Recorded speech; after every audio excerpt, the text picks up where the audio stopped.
Gentlemen, as we sit here in Studio 2 at NBC Sports HQ, we think we know a little bit about football. We've never worked inside the league. We are outsiders. You kind of worked inside the league. Let's not go that far.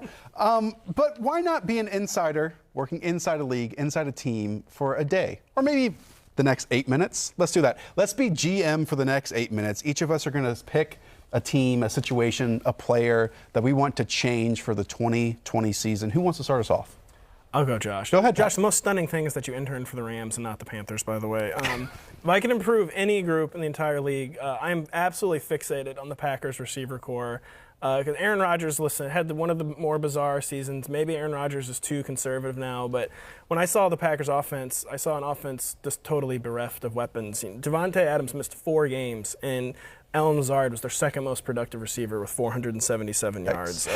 Allen Lazard had 30. He was the number 2 receiver in the playoffs. He had 36 yards. And behind that, 36 of Marquez Valdes-Scantling's 452 yards came after Week 7. Just 0 production. Geronimo Allison did not clear 40 yards after September. They basically all had visceral anti-chemistry with Aaron Rodgers. It's pretty rare. You can't really discern chemistry watching a game. You could basically see the Packers wide receivers not having chemistry with Aaron Rodgers. And the receiver core was that bad, and they still got to the NFC Championship. So how are you going to fix it? You're going to sign Robbie Anderson. Ooh, yeah. I like it. I like it. Talk about because Davante Adams isn't a big play down the field, right? He's a yak guy. He's he can make big plays, of course, but that's not really.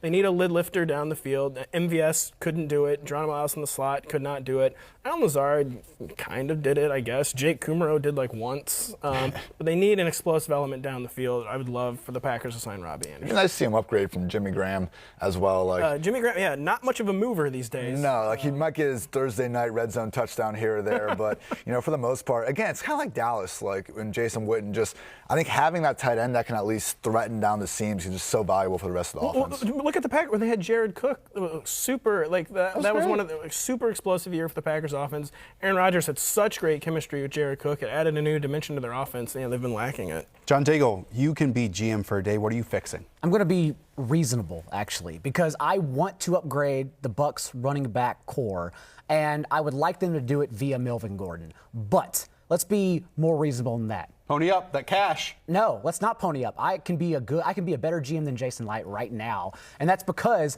we know in the second round? We know the Titans need to pay and will pay Derrick Henry and Ryan Tannehill most likely. But how do they get that cap space?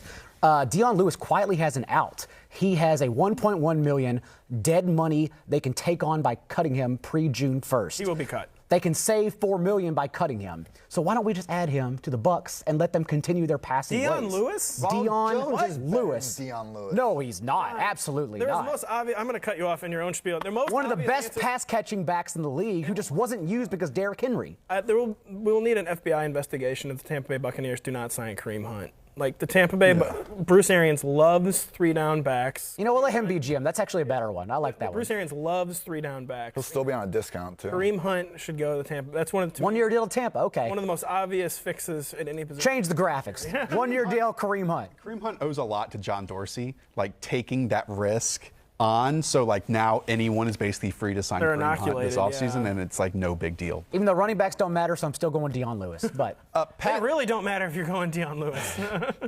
Pat, you wanted to upgrade the Packers wide receivers. I want to make the Texans passing game more consistent. Look, the offense finished with the number 15 pass ODVOA, number 11 run ODVOA.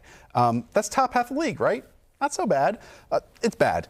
With Deshaun Watson, DeAndre Hopkins, everyone else in that team, it should be much better. And I am replacing Bill O'Brien as play caller immediately. This is a horrible situation that he sets his quarterback up in. If you watch the 2 playoff games that they were in, it seemed like every single time Deshaun Watson got the football, the primary read was covered. And so Deshaun Watson has to have this playmaker mentality. I would have thrown millions of dollars at Jay Gruden to call plays for this offense. Just someone that at least creates an identity for this team that doesn't require Deshaun Watson series after series hold the ball for 3 or 4 seconds. And I understand they tried to fix the offensive line. I would just say the style of play for the offense right now is what is creating so much pressure and disruption and chaos in front of the face of Deshaun Watson. Yeah, I would love to see someone in Houston get their best players on the field. No more of this Carlos Hyde stuff. Feed Duke Johnson the ball. What I'll say, as much as I love to trash Bill O'Brien, the Texans kind of are stuck in like an inadvertent purgatory because they design an offense with Will Fuller in mind. When they don't design their offense around Will Fuller, but when they design their offense, Will Fuller is a big part of it. And even though they know he's injury prone, you can't help but design your offense knowing you're going to have Will Fuller, and he misses so much time. So like the design kind of goes out the window then. I agree, but I think you can find some vertical receivers that could help. Rashad Perryman. They tried. I mean, Kenny Stills he was. Helped. Take a mid-level shot maybe on someone like Philip Dorsett. Even trade for like a Robert Foster as an exclusive rights free agent this offseason. I think all 3 of those names could help. Agree? I agree. I love Bob Foster. It was sad. Ian Hartitz, want to close this out? So I'm touching the most obvious one that you guys did somehow, but we're getting rid of Mitch Trubisky in Chicago because I still think this Bears team has all the pieces to be a very real Super Bowl contender. No, their defense wasn't the overwhelming #1 unit last season that we saw before, but they were still very good. They didn't have Akeem Hicks for a large chunk of the season, who was so important to their run defense. We didn't see Roquan Smith, Leonard Floyd quite take those next steps to be the all-pro talents they were kind of drafted to be in the top 10. Still a lot of defense, though. Still a lot of talent at all 3 levels of defense. I think we can agree with that. Allen Robinson, what he's done throughout his career with these bad QBs just remains absurd. Taylor Gabriel, Anthony Miller, like there is talent enough there for a good quarterback to do it. So I'm thinking Cam Newton, if he doesn't last in Carolina. Like, the best the Bears ever look is when Mitch Trubisky runs anyway, so why not get one of the best rushing quarterbacks of all time? And if not him, Nick Foles, who used to be with Matt Nagy in Kansas City back in, 2016? We have seen Foles at his best kind of thrive in this spread-style offense, heavy on RPOs. It's what the Bears do a lot. It is truly one of those situations that is similar to what the Jaguars just went through, and I'm not saying that Trubisky's as bad as Blake Bortles, but believing he's worse than Blake Bortles. Yeah, I was about to say, what he's done. Really? He's a lot worse than Blake Bortles. Do you think so? I think Trubisky's better. Trubisky's better. But it's one of those situations where you think your identity can be, let's play great defense year after year, week after week, which is not sticky, but then also not have a quarterback that can create offensively and then just work in the running game. Like, Ryan Pace's moves have not been wonderful. Like, he has identified some targets that, like, I'm going to go up and get. Ryan Pace is one of the worst GMs in the league. And David Montgomery has been one. And David Montgomery didn't break a tackle until like week 7. I think that was a coach-driven move. Matt Nagy was obsessed with David Montgomery. I don't even need like a starter in there. I just want a comparable backup. Like a Rivers or a Nick Foles, I'll take. This is why it was a great choice for Ian, because the quarterback market is so glutted. There's going to be some values. Some guys who aren't going to get paid, like maybe Marcus Mariota, Andy Dalton. Just give competition, not Chase Daniel. Teddy Bridgewater.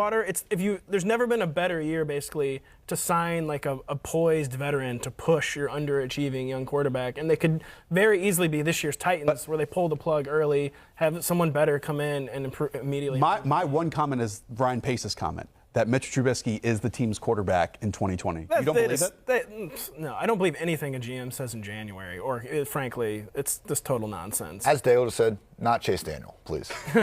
It's almost like we should do a quarterback matchmaking video. Well, that's coming up. You should go check that out over on Rotoworld.com and NBCSports.com. Hi, I'm Mike Tirico, and thanks for watching. Make sure to hit subscribe for the latest news and highlights from NBC Sports.